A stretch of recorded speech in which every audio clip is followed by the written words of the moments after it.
Welcome to Hey Ghost Hey, the podcast about ghosts, ghost hunting, and other paranormal phenomena of the Pacific Northwest. I am your host, Charles Crooks, owner, tour guide, and psychic of Bellingham Ghost Tours. We are here because I like ghosts a lot. Now let's begin. Hello and welcome back to Hey Ghost Hey. We have finally made it to the season finale. So first off, of course, happy holidays to many and hopefully safe travels if you are going anywhere this year. And next up, a huge thank you to all listeners, whether you have found this in season 1 or in the middle of this season.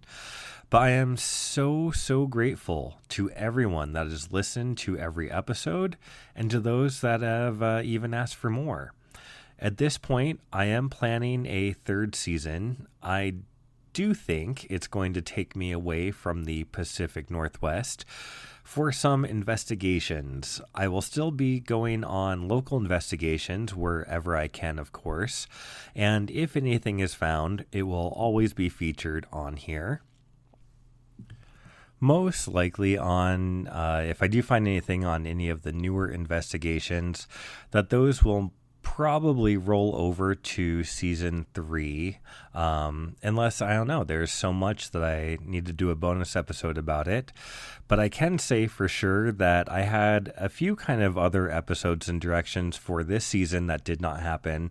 So I'm hoping that those are going to show up. I've got 2 planned especially. So hoping that those will show up as bonus episodes throughout the winter and spring months. So stay tuned. There still will be a few new things coming your way. But alas, for this episode, we are going out to Port Townsend. If you're venturing there from the Bellingham area, you go south to Whidbey Island, and then it's easiest to take the ferry from Coupeville for a straight shot across the water to the Olympic Peninsula, where Port Townsend lies on the very east side of it. My very first trip out there was over a decade ago when I was in the ghost hunting group Boo, and we did a little group trip out there to investigate a hotel that was on the main street of downtown that we stayed in. And from what I remember, we did not have anything happen in that hotel, but while we were there, we also made a stop by the Manresa Castle, and that was my very first time hearing about it. So since it was February, it was their off season, and they didn't have anyone staying on the 2nd or 3rd floors. They told us that some of the ghost stories of the hotel and let us roam freely up to the 2nd and 3rd floors. Myself and 2 others went up to the 3rd floor to see if we could get any kind of activity. We sat at the end of the hallway, looking down at the rows of the doors. We started to ask for signs of activity, and as we did, it sounded like there was a door that was closing in response to us. However, it wasn't any of the main doors that led into the rooms, as we could see down the hallway and see all of them. It was a door inside one of the rooms that we could not see or even pinpoint where it was. Eventually, we asked the entity to close the door again if it wanted us to leave, and we heard the door slam, and so we left it alone. Afterwards, we didn't really have anything else happen within the hotel, but I was surprised that we got any activity for being there such a short time. And so, before we get into my recent visit to the castle, let's go into a brief history of the building before we get into any of the reported activity as well. This entry on the castle's history is coming from ManresaCastle.com. The castle was completed in 1892 as the home of Charles and Kate Eisenbeis. Mr. Eisenbeis was a prominent member of the early Port Townsend business community. His business interests were diverse, including a bakery, brickworks, lumber mill, brewery, bank, and a hotel. In 1878, when Port Townsend became the first incorporated city in Jefferson County, its citizens elected Eisenbeis as the first mayor. In keeping with his status in the community, Eisenbeis built what was the largest private residence ever built in Port Townsend, consisting of 30 rooms. Locals referred to the building as the Eisenbeis Castle. Its design was reminiscent of some of the castles in Eisenbeis's native Prussia.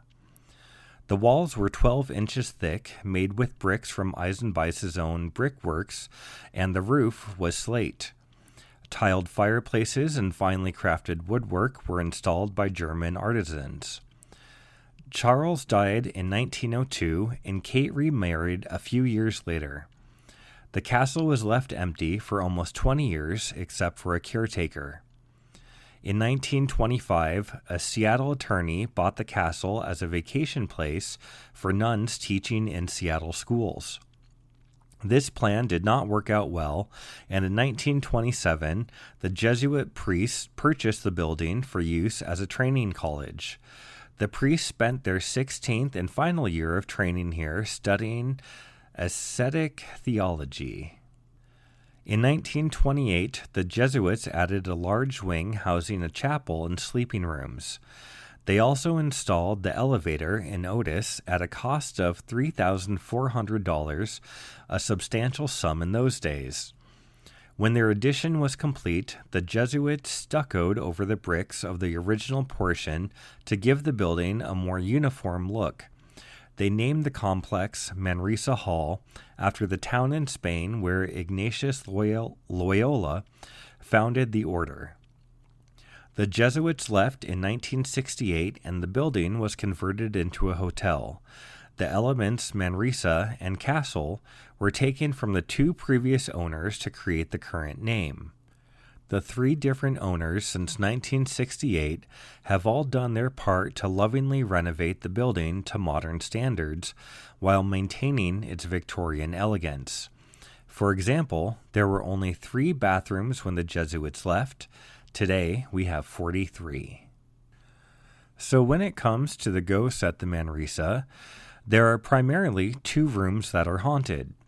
When I asked about any of the other spaces in the hotel, I was told that these 2 rooms were the only ones to consistently have activity. Both rooms are up on the 3rd floor of the hotel.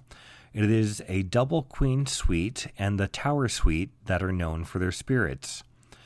Depending on other sources, they will tell you that the entire castle is haunted, but at least when you ask the front desk, it seems that the main concentration of activity is within those 2 rooms. So, for my investigations that spanned over a weekend, they focused on the tower suite, which is known for the ghost of a Jesuit priest who had hung himself there. The second room, the double queen suite, is said to be haunted by a woman named Kate, who waited for her lover. Also, I want to point out this is a different Kate from Charles Eisenbeis' wife. And so here are the 2 stories surrounding both rooms, and these are coming from hauntedhouses.com. Also, before I get into these stories, it is important to note that they come from a single source that can no longer be tracked down. It is said they came from a bartender that worked at the hotel, but there wasn't any record of who this man was, so he couldn't be questioned about any of the origins of these stories. However, to this day, they continue to remain in the castle's lore and are the primary stories for the haunted rooms. Okay, here is story number 1, as told supposedly by the bartender, and this is about a young woman named Kate.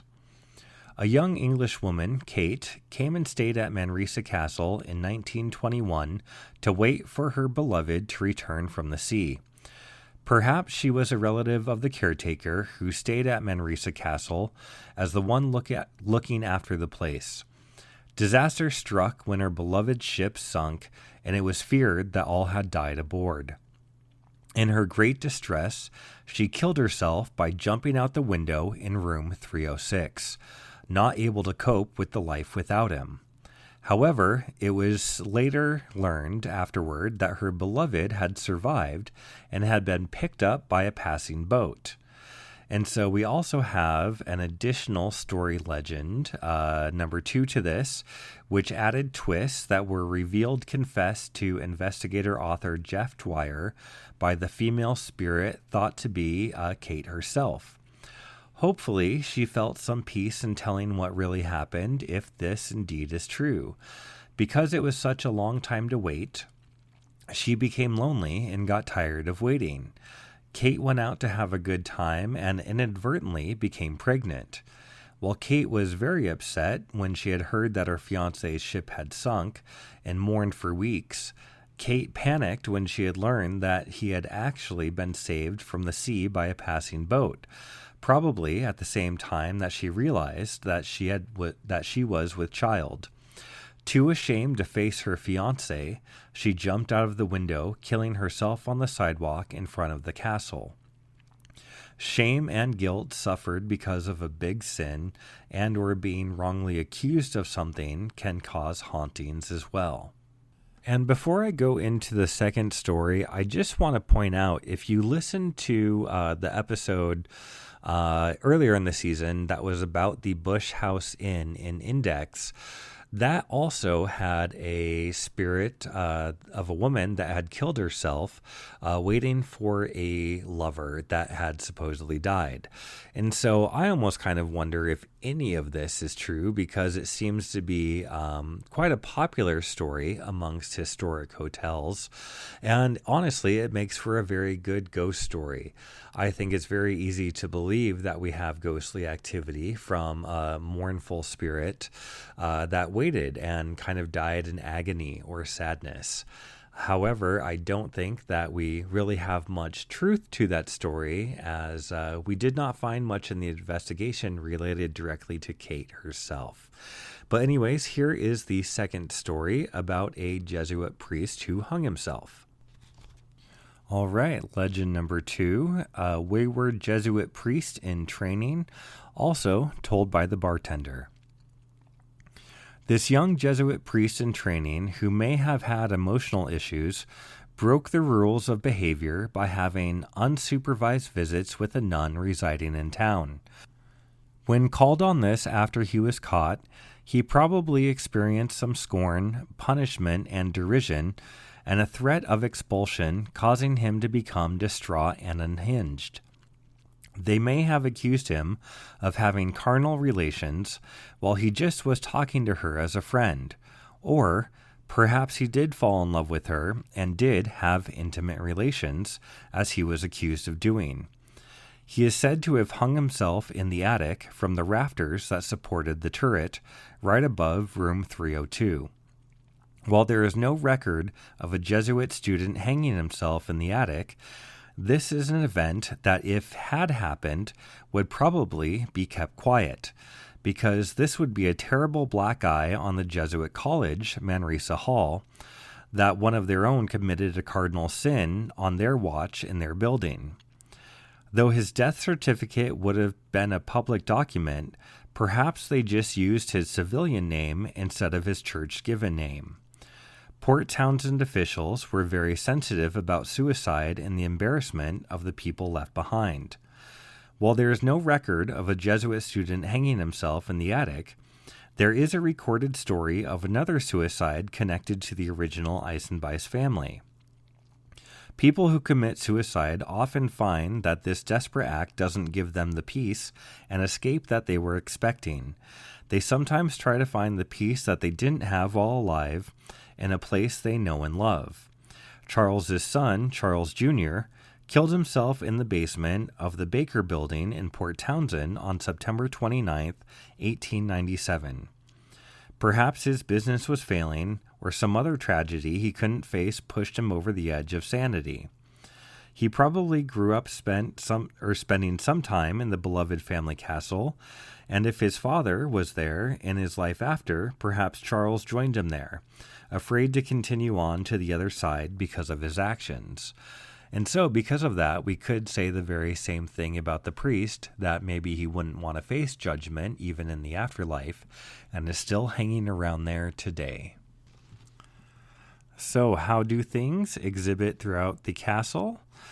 We have quite a few different reports from the living experiencing a variety of odd things, like doors opening and closing by themselves. Lights seem to have a mind of their own. Unexplained puffs of air spurt quickly off the shoulders of people walking down the hallways. And then people, especially in the suite where that is right below the attic, where the Jesuit priest supposedly hung himself, guests have reported hearing footsteps walking around in the space above their room. And then sensitives also can feel an energy presence in the center of the attic. And then according to this report that I have here, it says the entire third floor is said to be haunted, active with paranormal activity. It seems to be a favorite area to tease the living for chuckles. And then we also have a report about room 306, which is the room where Kate is supposed to haunt. So when it comes to room 306, for a while, a logbook was left in the room for guests to record their experiences. But when future guests read the experiences of others, they asked for a room change, so the logbook was removed. And as far as the entity of a woman that has been experienced in the room, she is described as having long, flowing dark hair and wearing a white gown. Her apparition is said to be often seen standing by the window. This female entity is curious and likes to look at the guests' belongings that are placed in their dresser and on the floor. She moves them a little, not being too careful to leave these items in the same place, the position the owner had put them in, before leaving the room. She is also attracted to shoes. This female entity also leaves the dresser drawer open. This female entity likes to sing in the bathroom in the wee hours of the morning. This female entity has created good aromas and bad smells in this room, depending how she likes the people staying in her room and what mood she finds herself feeling. This female entity has been known to sit on the bed when guests are in it. Now that we have heard the main ghost stories, let's jump right into how the 3 different investigations went. I offered one on Friday night, a shorter 2-hour daytime version on Saturday, and then another big investigation Saturday night. And those evening ones were 4 hours each. When it came to Friday's investigation, I would say that the Ovulus definitely kind of drove the results as far as any sort of interactions or responses that we were getting. I also did use the Flux Responder and the Ghost Box as well as our primary devices. And of course, I recorded everything, and continuing on with our trend, did not find any EVPs on either Friday or Saturday, unfortunately. But I think that there is going to be evidence that is going to be in other places, like on video. I've already found some very interesting things, just kind of poking around a little bit so far. Like on Friday night, I put a camera on the nightstand and made sure that the cord would not move the camera at all on its own, because I know sometimes kinks in the cord can make the camera adjust its position, and I did capture the camera moving all on its own a significant amount while I was asleep in the bed. But other than that, for Friday night itself, with the Ovulus, we had all sorts of references to substances. We actually got the word substances that came through quite a bit. And then in relation to that, it seemed to go on to alcohol and other alcohol-related connections and words. And it also had large references to fire and even drowning, and events that possibly could have been accidents, as we seem to get a lot of words that implied guilt or sadness kind of along with these actions. So now what is also very interesting is that we got the words about drowning, or at least implied that someone had drowned. And we also had the name John come up. Now, we have had many different names come up throughout the evening, but John and drowning is very interesting because there is one more story that I want to share about the location, and that is about a Father John. So this report is still coming from hauntedhouses.com and is about Father John Alden Murphy, who is probably an instructor of the college.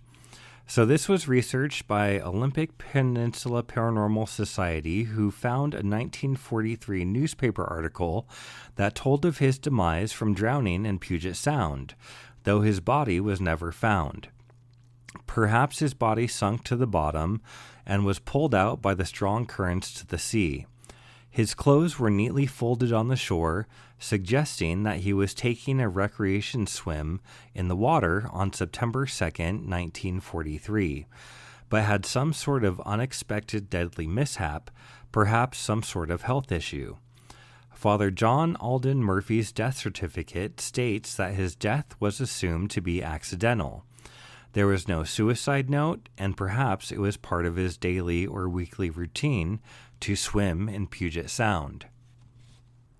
And so maybe this was part of that vibe of kind of regret and almost kind of that sorrow vibe that we were feeling through the words of the Ovulus. So maybe connected to him, maybe not, but it was definitely interesting that we had the name John come up, although be it a very common name, but it was still interesting. So whether that connected or not, we're not sure, but definitely could have been something. What also was very interesting about Friday night was that we seemed to get two completely different vibes within the hotel itself. When we were upstairs in the third floor, we seemed to get all those words related to alcohol and fire. And we do know, of course, that there have been multiple fires throughout the history of the structure and the buildings that have been there on the property. But other than that, when we went down to the first floor, especially down in the library, we seemed to get a lot of words that connected to business and commerce. And even just kind of feeling into the evening and the different entities that could have been around us, I really got the sense that if Charles was around us, that he was more so down around the first floor, while we had other entities essentially up on the third floor around us. And I got more of a sense of either the Jesuits or the nuns possibly in those energies of when it was not necessarily a residence. And so I think if Charles is hanging around, also there are reports of him being active in the basement spaces as well. But I definitely got the sense that he likes to hang more around the ground floor levels. So then when it came to the shorter day investigation on Saturday, what I found to be most interesting was that we had a lot of those same vibes from Friday and a lot of even the same words from Friday night come through as well. But I think the most significant one that we had on Saturday afternoon was the Ovulus spit out the words drunk drive. And so it very much continued to stay on brand for the theme that we had going for the third floor. But when it came to Saturday evening, to the next 4-hour investigation, it almost seemed like the vibes had completely changed and we had a whole different set of entities that could have possibly been around us. As for Saturday evening, I would like to say a quick shout out to Alex for bringing his equipment to the investigation, as he brought a REM pod and some cat toys, which were pretty cool, as sometimes you don't need really fancy equipment to have good results. So if you are familiar with the Go shows, you have probably seen the REM pod before. That's a little circular, usually red and black device with antenna in the middle and lights up top. And then that actually creates its own electromagnetic field. So that way, if something walks into the field of that device, it will then set off the device with sound and lights.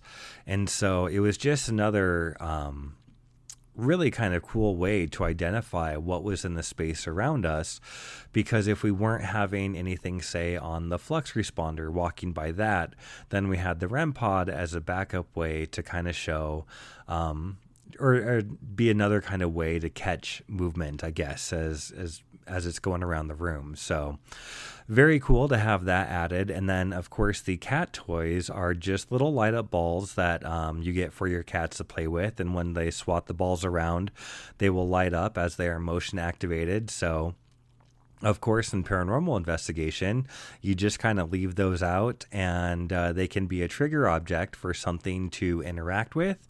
And even with the slightest touches, that those will light up. So they were great additions to have on Saturday evening, and it kind of provided some interesting things and a different little angle than we had on Friday night, which was really cool. So I would say most significantly on Saturday, any sort of carryover that we had from either the daytime or Friday night was definitely the theme of fire still.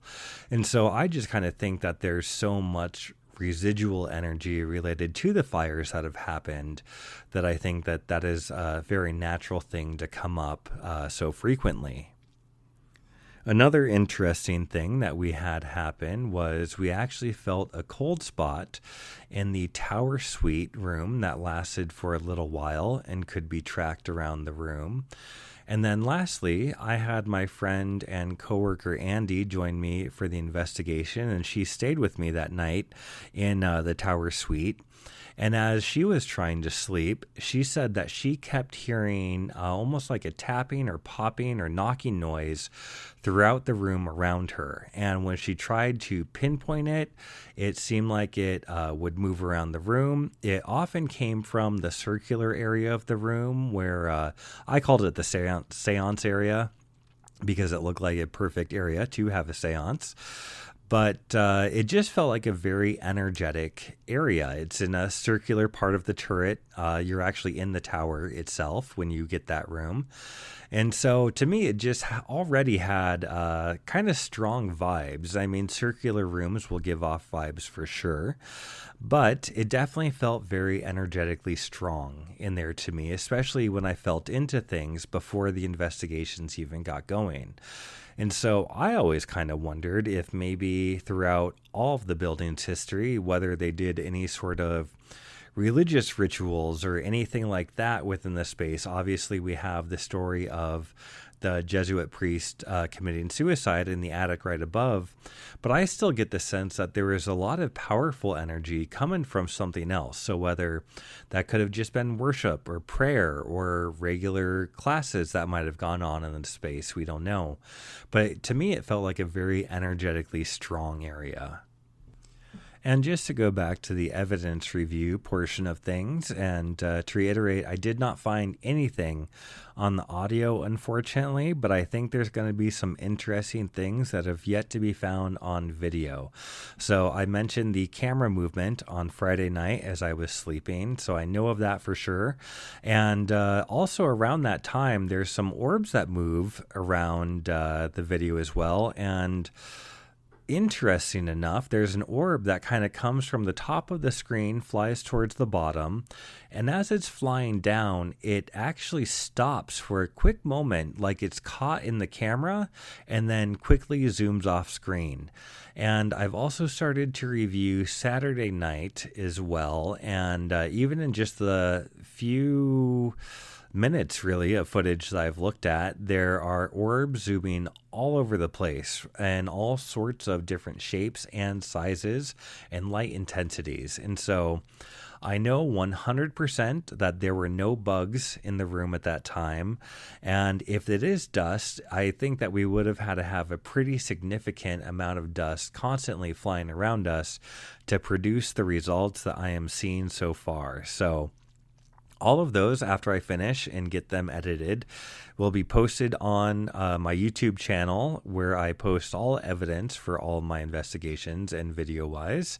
So you'll want to check that out. I will be listing it on the email list when I have finished everything, and we'll announce it on there first before it hits social media. So if you want to be in the know of when the video finally gets finished, you want to be on the email list to find out first.